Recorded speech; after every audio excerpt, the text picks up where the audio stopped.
Hello, everybody. Welcome to the Keep Punching University Zoom tonight. This call or Zoom now is every Monday night, and it's sponsored by Carrie and Mickey Daigle, who live in Louisiana, and they have been sponsoring this for over 30 years, over 33 years, and we're very grateful for that. My name is Janet Miller. If you don't know me, I live in Memphis. I reside in Memphis, and that's where this call is. I'm hosting this call from tonight. I am a national marketing director with the Juice Plus Company and also a registered nurse and a mom and a Mimi. And tonight, it is my honor and privilege to introduce to you a very good friend of mine, Rachel Smart, Dr. Rachel Smart, should I say. She is a naturopathic doctor. She's been with our company, the Juice Plus Company, for 22 years, and she has the title of Presidential Marketing Director. Rachel and I became friends years ago. We met face-to-face here in Memphis, and we immediately connected and bonded, mainly over two big passions. Number one was we both love health, and we both love to help people get healthy. And our other one was just being a mom. We both have 4 children each, and we also have a lot of grandbabies. So Rachel is the mama of 4 kids and the yaya of 8. And she will tell you that that is one of her huge priorities in life and her why for many things that she does. Rachel, some of you may recognize her because she is one of the 5 ladies who started and created the Pajama Regional, which we had for years. We did it twice a year for years. And Rachel, thank you for your time and commitment to that and making that such a wonderful event. So many of us were blessed by that event for years. I know it was one of my favorite. You also may have seen Rachel at the end of one of our conferences, our Juice Plus Live. She closed it out a few years ago when we were all in lockdown. She was the closing speaker. And I mean, she lit the stage up. She was on fire. So if you missed that closing, be glad you're here tonight because she's going to bring the fire again tonight. Besides Rachel being a mom and a yaya, as I mentioned, she's a naturopathic doctor. She's also the CEO of her company, Smart Transformations, and she's also the author of a book she and her daughter wrote, Modern Day Miracles. And her joy really comes from helping people create a miracle mindset. I love that phrase. I had never heard it till she said it, a miracle mindset. She loves helping people get healthier and also just creating an abundant life with God at the center of that life. So, Rachel, my friend, welcome. I'm so excited you're here. And I'm going to turn it over to you now. You have had an incredible journey, not just in your personal life, but also with the Juice Plus Company. And so I'm excited. I want to just let you take it away and share some nuggets with us of what you have learned, both in your personal journey and with the Juice Plus Company. And let's just start off by going back to the early days of your life when you were a young mom, a young wife, and you became interested in health and wellness and nutrition. So just take it away and let us hear all about how you got to where you are now and why. Well, thank you for inviting me, Janet, and being on the Keep Punching University. I just love the Daigles. So welcome if you're brand new or if you're seasoned, anywhere you are in the business, I'm grateful to share. And I think we all relate to I'll start with my story because some of you may not know that, but I started the business, I said 22 years ago, and I was 30, I'm 60 now. So 34 years of age is when I really, my life, I always thought it was picture perfect. I had 4 kids. I was, got to stay home with my kids. I felt like my husband treated me like a queen. I had really just the focus of families. I loved being a homemaker. And then when my husband was I was 34 and he was 37. So young and prime in our life, raising our kids and being at the tip top of our health, never could have felt better. He was suddenly diagnosed with adrenal cancer and given 6 short months to live. So, just like, it was so scary. It was the scariest time of my life. I felt like, cancer, giving 6 months to live, of the love of my life. It just shattered everything around us. And we were as scared out of our minds as you can even imagine that. And so we were told from the National Institute of Health to go home. They couldn't do any surgery for what we had because it already had metastasized. And they just said, you know, you may want to check out alternatives. And that was the first time we really even thought of even looking at that, because we didn't have any choices to do traditional treatment. So we started panicked and we were researching prevention. We were really, but we had, you know, a serious student mindset. And then we really learned that there was some research behind whole food living and managing stress, and we could have a battle plan by turning to a plant-based diet primarily. And so we immediately started doing the juicing.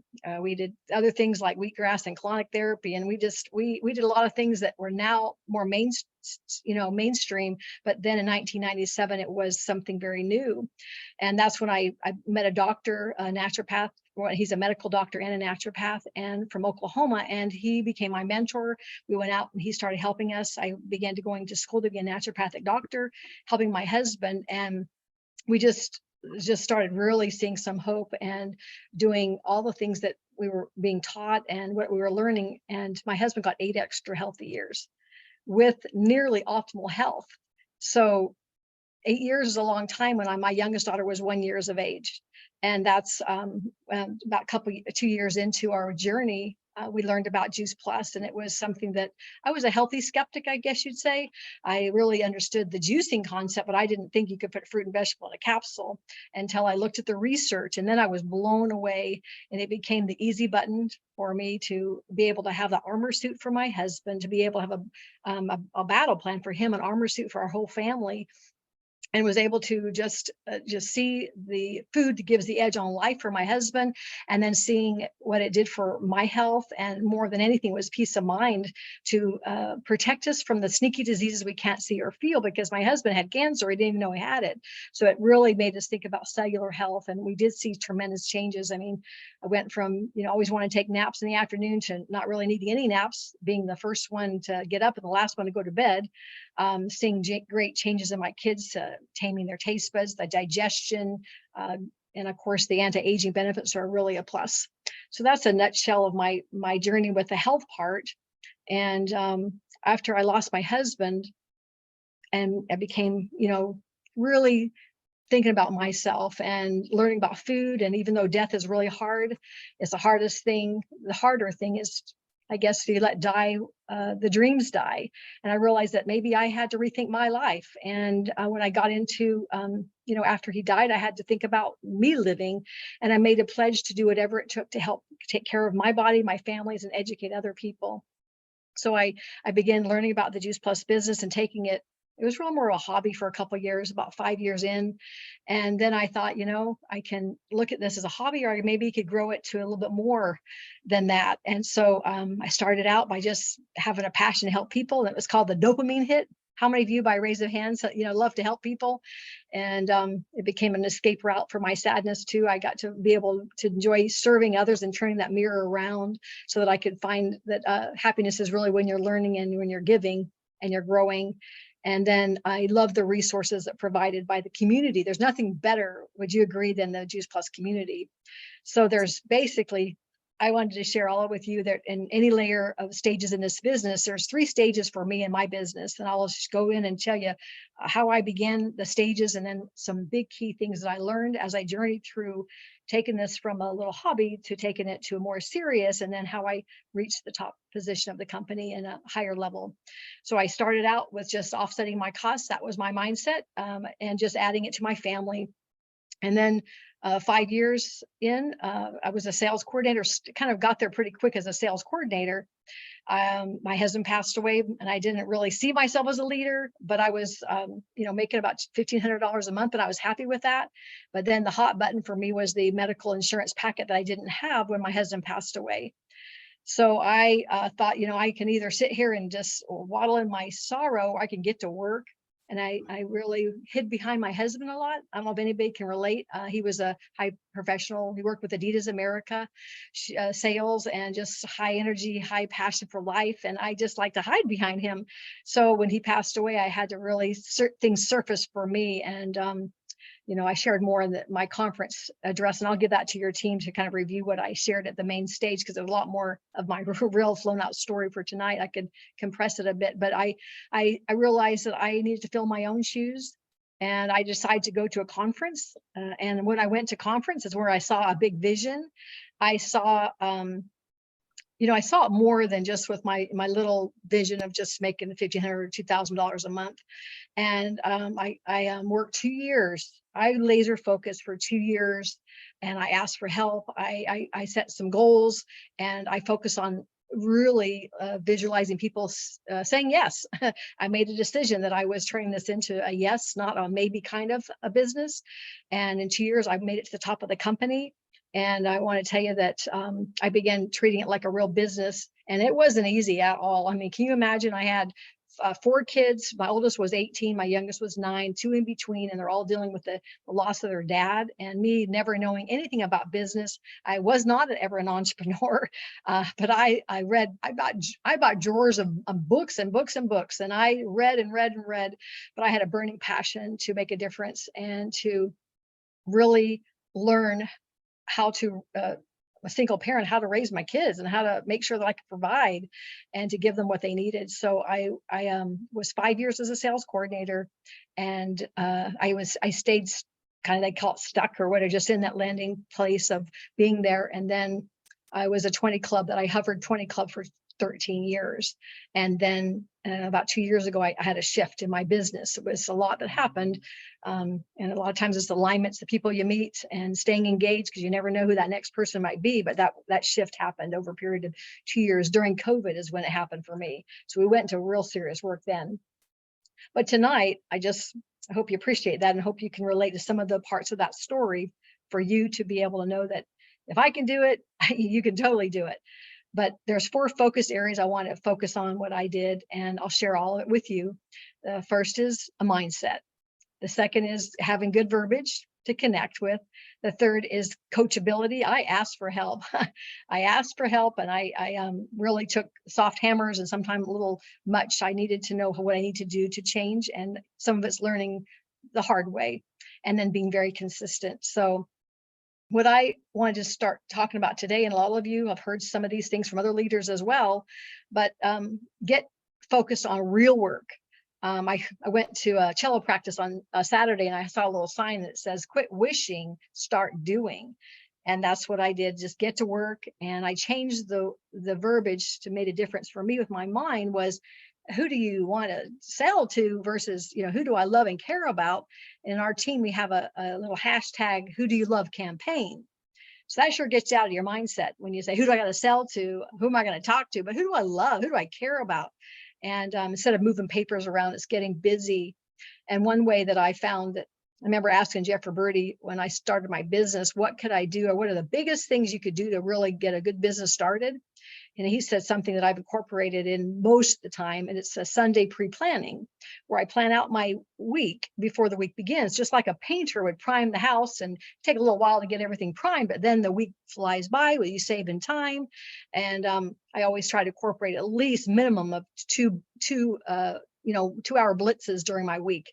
And now we're doing more because we're working toward conference, but the pre-planning is big, and it was a struggle to do it. But it's just like, you got to prep the things, get things ready, and then you go to town when it's time to work. And you really don't have to work all the time. I like to say I'll work a 4-hour workday, or less, but when I'm focused, I get a lot done. And then I found that when I was kind of more into the customer care mentality, when I changed and wanted to be a business entrepreneur, I had to visualize that. And so I realized I was only reading health books prior. I started reading business books. So that was one thing I shifted, was I prepared. I started reading business books so that I could see myself as an entrepreneur. And that was a shift for me as a business, as my business began to grow. And so when I would reach out to people, one of my biggest lines was, I'm expanding my business. And I don't know if you might be a good fit for me, or I get a good fit for you, but I'd love to tell you what I'm doing, or you might know someone. So I kind of plugged in a couple of things, that it would kind of like a takeaway. I don't know if you're a good fit for me. See, it's a good fit for you, or maybe to somebody would you be open to going for a lunch or going for, a connection that way? So that was my what I kind of a way I expanded my business, was just telling people I was expanding it. And then, I've been in the business for 22 years. So I joined at least 2 different groups in the community. And now we do more social media, but I grew networking groups like a Power Core and BNI. And I would always take everyone that I met at the connections I asked them to go out for a little coffee shop and just to connect. And I always learned, this is the biggest thing, is I never talked much at the beginning. I always said, they asked what I did. I go, oh, I'd love to tell you, but tell me more about you first. And so I felt, when I asked what they did, and 90% of the conversations was about them, that I knew exactly what to share at the end, connecting and getting the need and what their philosophy was. And then I said, I don't know if you might be one of the ones, it sounds like you just mentioned XYZ, that I've got this, whether the shred or the tower or the business or whatever it might be, the program to lead them into it. So it's natural. So I never am the first one to talk. And if they say, what'd you do? I say, oh, I'd love to tell you more. I'm in the wellness business, but tell me more about you. And the one who talks less wins. I love it. Just asking the better questions. And then I mentioned, when I first started out, like I mentioned, I was just collecting customers, but I really looked at it as a dynasty, a business. I look at Carrie Daigle and Mickey and some others, just a dynasty business. It's not just a hobby. And so I started looking at reading books, and this is one of my favorite books. And this is one called How to Sell Network Marketing Without Fear, Anxiety, or Losing Your Friends by Michael Oliver. So of course, we all have books. But, we have the GoPro, and this is a standard classic of the compound effect of consistency. But this book of the network marketing, how do you connect? And if you don't have that book, go get it. But he always talked about, when people say, what do? You always start by saying, well, you know how? And then depending on if they're a pilot or a mother of young kids, you relate to the person based on, how we're seeing life just get so busy with the young kids in the family, or a pilot. How we're seeing, we're always on the run all the time and traveling, gets hard to eat right. This is what I do. And you kind of go from there. But his book was my favorite, of getting me to know how to connect without fear of selling, that salesy, I guess, philosophy. So that's a great book to get. And then I want to tell you too, were you listening, that I learned to weave the product and business stories together, which originally I wasn't doing. I was just sharing the product story. So I was getting customers. When I started sharing the business together, then it was very easy to talk about business, and I attracted more from what I did. So this is my one, I guess you look at your own personality, but this was one thing that I have used my entire business. It's the best way for me to connect, to share the business or any program or anything. And it's just, I can call up anybody right now and just, hey, Susie, I haven't talked to you for a while, but I didn't know if you're one of the ones. We're gathering up groups of women doing the Shred Makeover program. I wanted to include you. Or, hey, Johnny, I don't know if you're one of the ones. People are so worried about the food, the scarcity of food, and the economic things are going on. And I wanted to include you into a Tower Guard workshop. Or, hey, Susie, I didn't know if you're one of the ones that people are worried about the economic uncertainties, and we're having an opportunity to learn more about how to bring in second stream of income doing noble work. So that little one line has got me so much, because it just assumes that I don't know if you're one of the ones. And it could be kids related or whatever. So those are some tips to help you know how to share that business or programs or invitation without worried about, feeling uncomfortable. One of the things I give my team, and I'll give this to you, Janet, for the team, but it's a little bookmark I give out to my team. And it's when somebody who just starts in business and not sure how to ask the questions, because it's really about questions. The first part of this little bookmark talks about how to unveil problems with health and business. So I'll give you this little bookmark, and you can print them off or whatever. But they were a game changer for my team when they're young at knowing they don't know how to ask the questions. I just have them stick it right here by their little desk whenever they're talking, so they can ask the better open-ended questions like, have you always wanted to be a teacher? Or what kept you from realizing that dream? Or what I hear you saying is, and so this was just a really good way to master a skill of connection. So that's what I'll give you guys for tonight. That was something that helped me a lot when I was really nervous, shy. The beginning, I didn't know how to ask the questions, and it got to be natural. And so that helps like my team a lot to do that as well. And then the personal growth part as a leader, it can be understated. I know we've heard this at conference, if you've been to conference, that this is a personal growth journey. It's cleverly disguised as a business.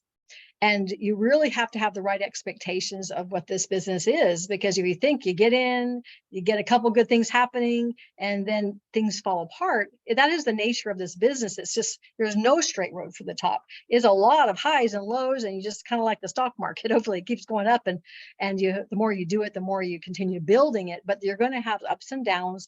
And if you think it's going to be all easy, I think that's that's how people quit, because they think it's supposed to be easier and we're just supposed to be better and stick with it. So that's to have the right expectations. And I learned too in my business to quit trying to be the spotlight speaker, because I had to downplay some of the trying so hard to be the expert speaker, which I can be and if I need to be, but I started really downplaying me as for letting my team shine, getting them in front of the room. And so I realized I purposely made mistakes. I wanted my team to think I didn't have to be perfect. I used notes, I sat down, and I just worked on letting them just shine and let them share. And I worked on maybe coming in the back end, not the front end. And that helped me a lot change from the beginning, was always in the front. And then it was moving out of the way and let the leaders rise.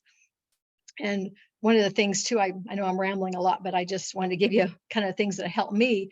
If I ever get really we all get stuck sometime in our mind, like, I don't feel like it today. I always look at my job description. What am I trying to do? And I have listed things I have on my little board on, where I'm looking at a lot. I just look at it and I'm a dream keeper, I'm a cheerleader, I'm an encourager, and I'm an option giver. And I look at these words that get my head right before I make the phone call, so I can't do a good job. And that helps me realize what I'm doing and realizing, I get to do this versus I have to do it. And I'm blessed to do it. I'm privileged to do it. I'm excited to do it. And then it gets me really excited as I start moving into action. So that's something to help you with if you forget, get stuck into, it's getting to be hard, or had a blow or something that happened that discouraged you. I love, one of the biggest things that happened in my business is I started reaching out intentionally. I call it relaxed intensity, but I went out to change a doctor. I changed my doctor, and I went to this one doctor, and some of you may know her, Dr. Gina Gonzalez Johnson. She's a medical doctor in integrative health. And I went to her and I just said, I am looking for a new doctor. I don't know if you're the one that's going to match me, and I want to see if you match, what I'm looking for. And I'm also a good referral, because I have a community that I build for. So let's go to lunch. I went in basically to see if she would be good for me, but I asked her, would you like to go to dinner? Because I want to see if I could be a good referral for you. So I kind of did it as a little takeaway or interview style, and she became one of my biggest lines. But that's another way you could go to another doctor and say, I work with a community that we refer a lot to, or I'm looking for, I don't know, but you use that same line of, I'm looking to be a referral for many in the community that I work with, and I want to see what your philosophy is, see if it matches mine. So that's kind of what if I want to get another, like a doctor or a high-end person, and not, I think the best people are just the passionate ones, don't have to be a doctor, but that worked for me. And let's see what else I wanted to share. One of the things that I remember in the beginning of my business, I wasn't sure, because I didn't ask new people when they were starting up, like, tell me more. I expected everybody wanted to be a running player, like a full-fledged, leader. And a lot of times they just had to work themselves into that. So I learned to set smaller goals. And the small goals would just say, let's just get you 25, 50 names. Let's to get you 5 people that may want to be part of our cause, our mission. And let's get 2 kickoff events. That's a smaller ended goal, for somebody who really wanted to move forward. That's a little bit slower. And then a bigger goal, I would just say, let's get you want to make 6 figures. Let's get you at least 100 names. Let's get you, let's get you 5 to 15 people that you'd like to be working with. And let's talk about those people. And then you get you a few events. And what I would do often, I would get them to bring the 5+ people on an exclusive, we call it exclusive roundtable Zoom or a dinner. And let's talk about what we're doing to build our mission. And we'd like to include them into that. So that would help a new person get kicked off really fast with exclusive, we call it exclusive roundtable. That was a term we used, but it really worked because people go, wow, I want to be part of that exclusive group. So those are some things that I did as well. And I guess I wanted to just give you guys a lot of, little one-line, little nugget things, but you learn as you do. And the vision. Rachel, I wanted, before we get off, is I know you got to be part of the 100 people that were selected to go to Chicago, and it looked like an amazing time. I would love to just hear your takeaway from that. And what you see for the future with this company. I know that you got to see the fields and the growers and the whole production. Just real quick, if you could just share with us how, I know it had to just enlarged and solidified your vision even more to be there. It was amazing. And I was getting ready to say that the Juice Plus being with this business has been the best decision I have ever made outside my faith and family, because it has changed every single area of my life. And I'll tell you more about the farm, but I just wanted to make sure you all knew that this made me a better mother, a better friend. I make more money than I've ever dreamed of. And, I have grown to I like myself. I used to always struggle to like myself. I found my voice, and all my kids were able to graduate from college. They were all married without any debt, and just being able to be there to mentor my kids. So I wanted to say, this has served me well. And I just am so blessed to have the community like all of you that work together. We share resources. And my journey is inside of the Modern Day Miracle book. So if you ever want to go on Amazon, get that.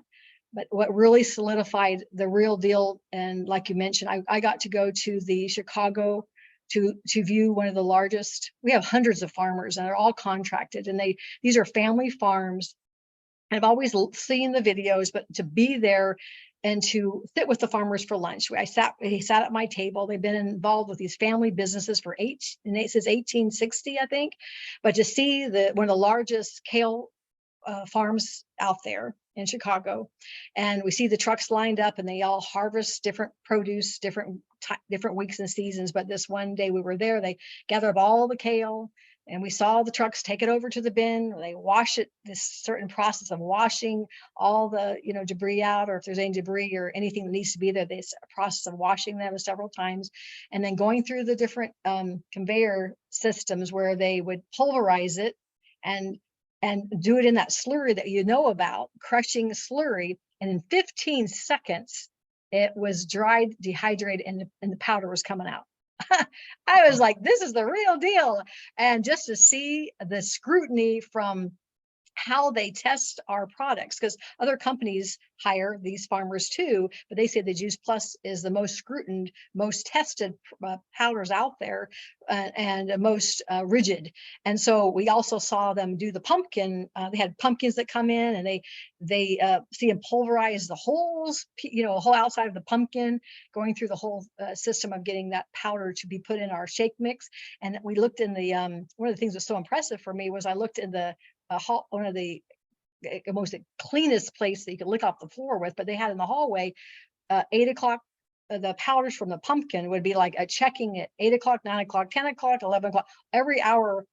They work 20 hours a day, but they would check those powders to make sure they were safe almost every hour, just for one ingredient going into that shake mix. And it blew me away. Our company has worked so hard to be research, science, ethical. They're true. They work so hard to make us, we're proud. I just came away with thinking I'm at the right place. You're at the right place. We're at the right place. And now with the new CEO, the only thing that's stopping is when you decide not to. And when you decide to grow, you're going to be blown away with the results, because it's going to pay forward like never before. And things are happening like never before to feed our message. You can't go anywhere from the grocery store that doesn't have plastered plant-based focus, fruits and vegetables, and all the struggles that are out there with disease on the rise and the struggles there. But what I got to experience for 22 years, who I am, there is no university there is no degree that would match what we get in this business. And I love Jay Martin. I remember one time, I'll close with this. This came to me when I got to go to my first meeting as an NMD. And I remember Jay Martin was sitting in the front row right above, and he reached around and he grabbed my hand. And I didn't even know if he knew me, but he goes, "Welcome, Rachel. I'm glad that you're here." And that was right before, when there's hundreds of people in the room, and he knew my name. He was a lot on his mind, getting ready to go talk on main stage, but he reached around and made me feel so special. He had called me when my husband passed away. Just such an incredible legacy leader. He has a mission to inspire healthy living around the world, and we've just began. And I want to tell you, I'm so blessed to share this with you, and I hope that you guys took something away from some of my little nuggets. But be you, get up when you fall down, and know that you're at the right place, and the best is yet to come. Wow, Rachel, thank you so much. Do you see what I mean? I told you to get a pencil out in your pad because I knew she was going to lay it on. She is all heart. And I tell you, I have loved our friendship over the last few years and getting to know her. And, you know, I love hearing how she got through these times and her, you know, the mindset, being focused, and just all the things you shared, Rachel. It's all so true. And there is such a need out there for us to get back up and not give up. And I just congratulate you on all your success, especially during COVID. And you're just such an inspiration to me. And I know you've been a great inspiration to all of us tonight. So thank you so much. Mickey Daigle, I want to hand it off to you.